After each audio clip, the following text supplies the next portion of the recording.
lembur mah terus, tapi duitnya nggak ada. Ini bisa dibedakan. Ya.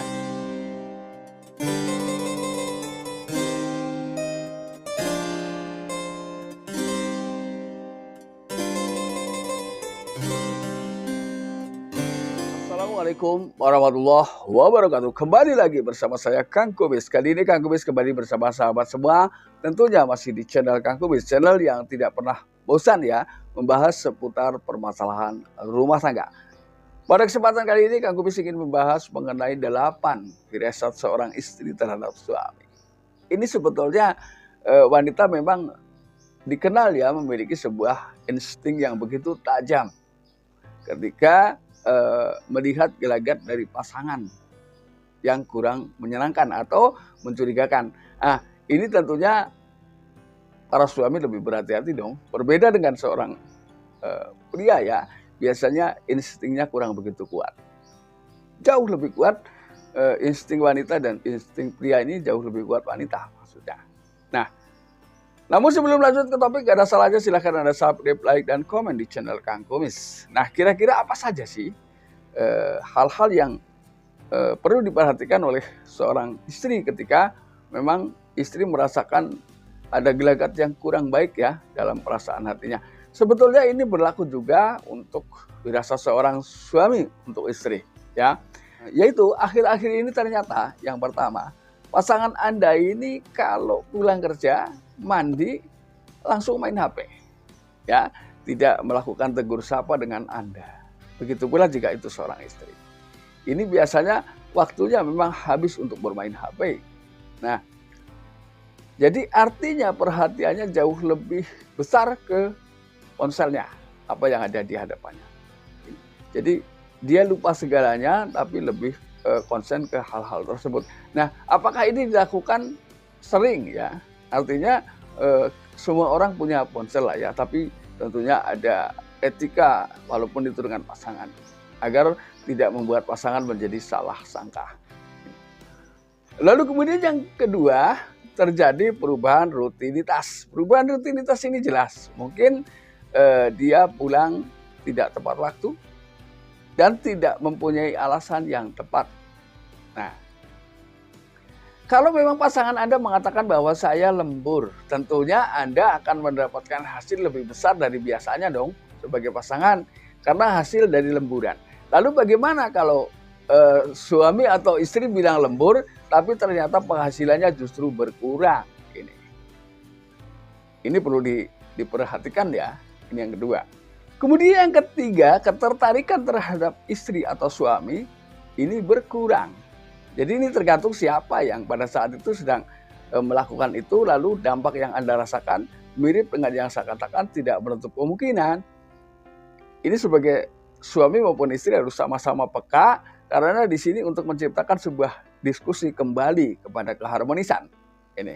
Jadi tanyakan dong baik-baik. Jadi ketika si istri mau menanyakan hal-hal yang selama ini menjadi ganjalan terhadap suami, juga cari waktu yang tepat ketika si suami terlihat lagi seneng, boleh tanya ya. Jangan capek-capek baru pulang langsung ditanya marah ya. Begitu pula si suami ketika mau tanya sama istri, cari waktu yang tepat. Artinya Anda harus yakin ketika Anda menanyakan itu pasangan Anda tidak marah karena situasi batin sudah Anda kontrol. Lalu kemudian yang keempat, tidak lagi menghargai perjuangan pasangan, entah itu si istri, entah itu suami. Jadi apapun hal-hal terbaik yang sudah Anda tunjukkan kepada pasangan Anda, sama sekali tidak ada nilai plus, tidak digubris. Ya, ini tentunya siapapun kesel dong kalau digituin. Justru ketika masing-masing pasangan sudah merasa bahwa ini adalah perjuangan saya, ini adalah berkat saya. Kalau saya nggak begini, ini nggak begini. Nah, ketika sudah terjadi seperti itu, maka sebesar apapun ya, selama apapun diskusi, itu akan sia-sia. Karena di situ yang terjadi mungkin adalah adu ego. Orang yang sukses dalam segala hal adalah orang yang mampu menepis ego sendiri. Ini catat ya. Walaupun ini adalah hal yang berat ketika kita harus melakukannya di tengah kehidupan rumah tangga kita. Atau di tengah kehidupan kita. Namun ketika itu sudah berhasil Anda kuasai, maka yang ada Anda berdua akan menjadi jiwa pemaaf selamanya. Lalu kemudian yang kelima adalah hilangnya kontrol keuangan. Nah, ini bisa terjadi pada suami maupun pada istri. Ketika memang sudah saya katakan tadi di depan, lembur mah terus, tapi duitnya nggak ada. Ini bisa dibedakan, ya.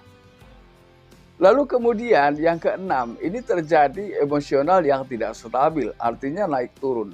Yang mungkin pada waktu itu emosi memang Anda jarang melihat ya pasangan Anda sampai emosi sebesar itu atau sehebat itulah ya. Tapi akhir-akhir ini ternyata jangankan hal yang berat, hal yang penting ya, hal yang sepele pun bisa membuat emosi.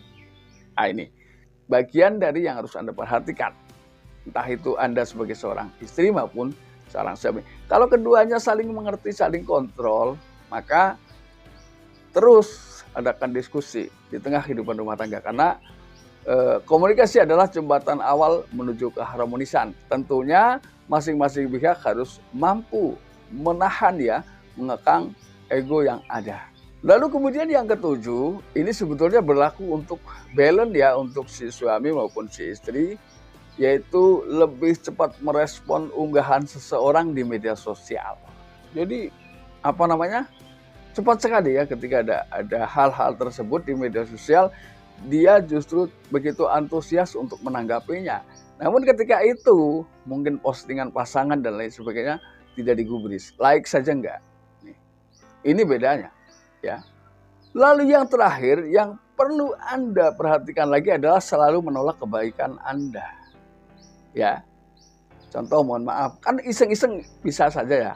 Kadang-kadang mohon maaf ketika mungkin si wanita suka kopi atau si pria suka kopi, ketika si wanita mungkin lagi ingin minum kopi ya, lalu kemudian suami tentu tahu jam-jamnya ya, kapan saat pasangan harus ngopi atau aktivitas-aktivitas yang memang biasa dilakukan sendiri, coba dilakukan oleh pasangannya.